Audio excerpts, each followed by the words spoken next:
ద్వైత సిద్ధాంతకర్త శ్రీ మధ్వాచార్యులు. సనాతన హైందవ ధర్మంలో ద్వైత సిద్ధాంతాన్ని శ్రీ మధ్వాచార్యులు ప్రవచించారు.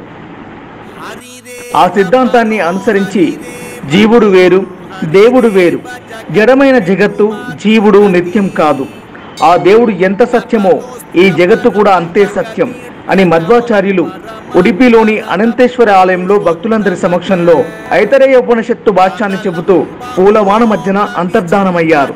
అదే భాద్రపద బహుళాష్టమి ఆరాధన మహోత్సవం. మధ్వ సంప్రదాయంలో హరియే శ్రేష్ఠుడు, జగత్తు సత్యం అనే తత్వాన్ని అనుసరించి భేదాలు ఏర్పడతాయి. జీవగణాలన్నీ ఆ హరి అనుచరులే, అయితే వారిలో హెచ్చుతగ్గులు ఉంటాయి. ముక్తి అంటే స్వచ్ఛమైన సుఖానుభవమే, దానికి సాధనం భక్తి. అన్నింటికీ మోక్షాది త్రితయమే ప్రయాణం.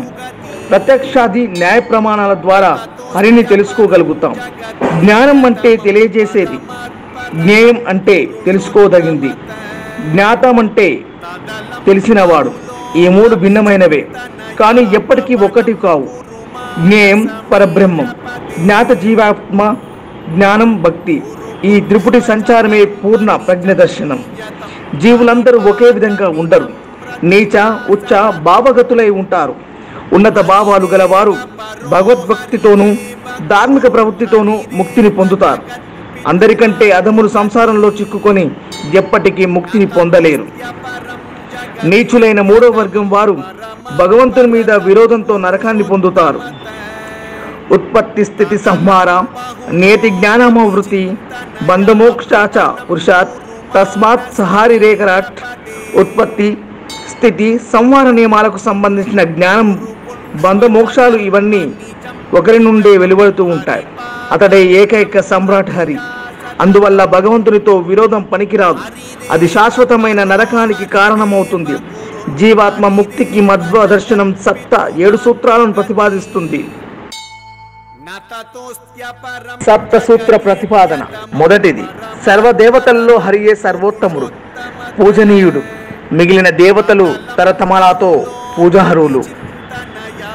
హరి, లక్ష్మి, బ్రహ్మ సరస్వతి, శివుడు, పార్వతి, సూర్యచంద్రుడు, ఇంద్రుడు, శేషుడు, గణత్మంతుడు, మన్మధుడు, గురు, వరుణ, అగ్ని, మను, యమ, కుబేర, విఘ్నేశ్వరులు వరుసగా పూజనీయులు.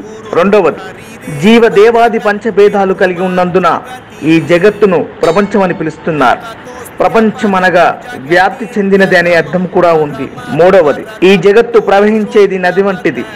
నీరు నిత్యం కాకపోయినా ప్రవాహిత నిత్యం. ఇప్పుడు మనం చూసిన నీరు మరుక్షణంలో అక్కడ ఉండదు, అయినా నీరు ఉంటుంది. ఇంతకు ముందున్న నీరు ఇప్పుడు లేదు, కనుక అది అసత్యం కాదు.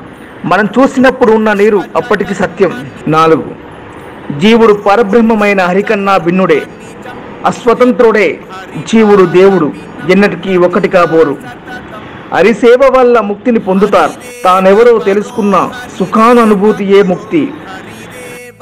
5, ముక్తికి సద్భక్తే ముఖ్య సాధనం, హరిభక్తియే ముక్తికి ముఖ్య సోపానం.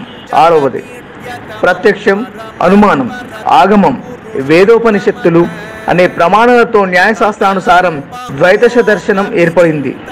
7, వేదోపనిషత్తులు హరి సర్వోత్తమత్వాన్ని ప్రతిపాదిస్తున్నాయి.